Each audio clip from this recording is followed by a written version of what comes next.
Assalamu alaikum everyone, welcome to my channel Sadia Patel. Our today's recipe is Hyderabad's favorite dish Mughlai chicken or Shahi chicken khorma or Murg Mughlai, you call it whatever you like. So let's get started.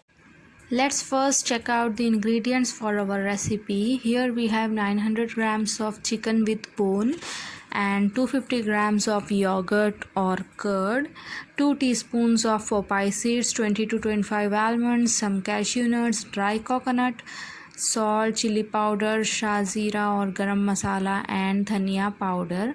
And we will marinate our chicken, and here we have added 2 tablespoons of vinegar to the chicken, and after adding vinegar we will add some ginger garlic paste, that is 1 teaspoon, and some salt 1 teaspoon, and after adding salt we will add chili powder 1 teaspoon,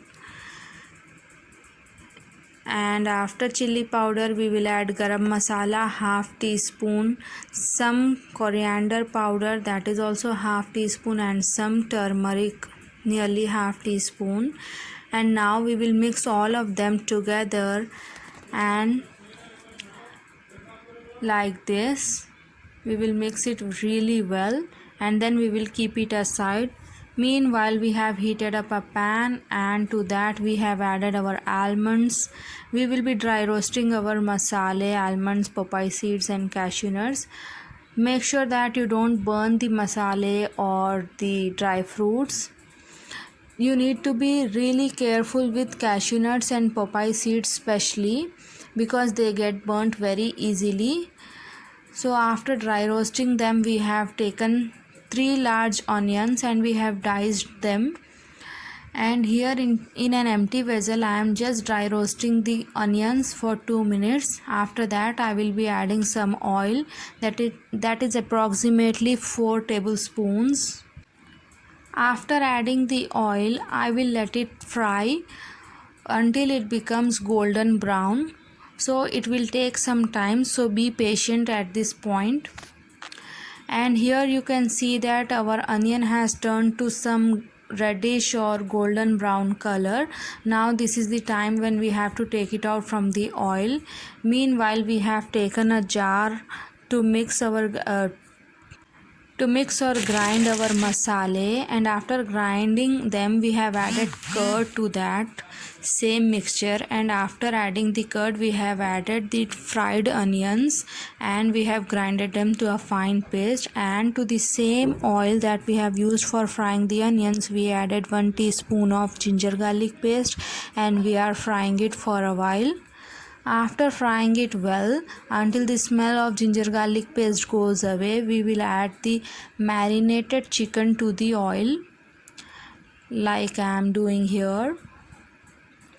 So this is very crucial stage in any khorma or masala curry, because this takes away the smell of chicken that comes in any dish. So I find this very important, so I usually do this. Fried for a good 5 minutes. I usually do it by putting the lid on.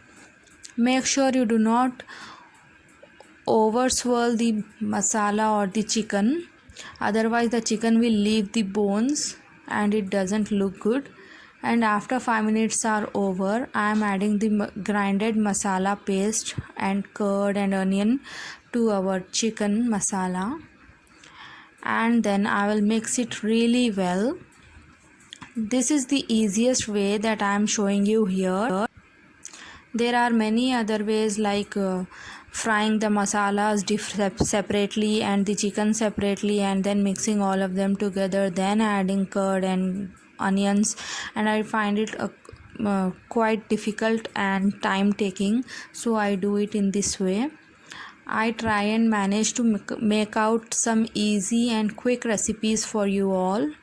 So we have added the chicken and the masala and we have mixed them together, and now we will put on the lid and let it cook for more 15 minutes or so. But before doing that we will add some salt, red chili powder and garam masala, because we have added this dry fruit paste here. So to get all of them balanced together, we need to add some more chili and garam masala and salt. So we have added that.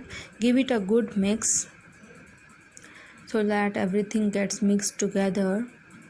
Here we have some green masala, a bunch of coriander, a bunch of mint leaves, some green chilies and half a lemon. So I have chopped them all and have added them to my dish.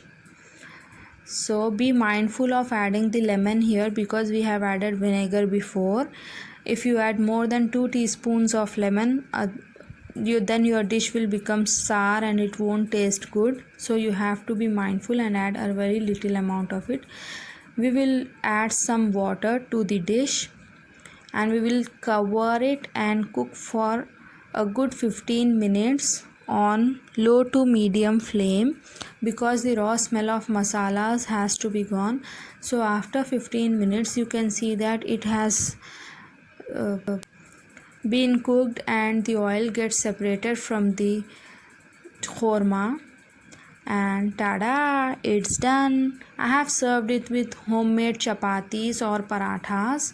You can enjoy with bagara rice or zeera rice as well, or plain rice. It's up to you. Don't forget to like, share and subscribe my videos, and do let me know in the comment section how this dish come out to be. So take care. Bye bye.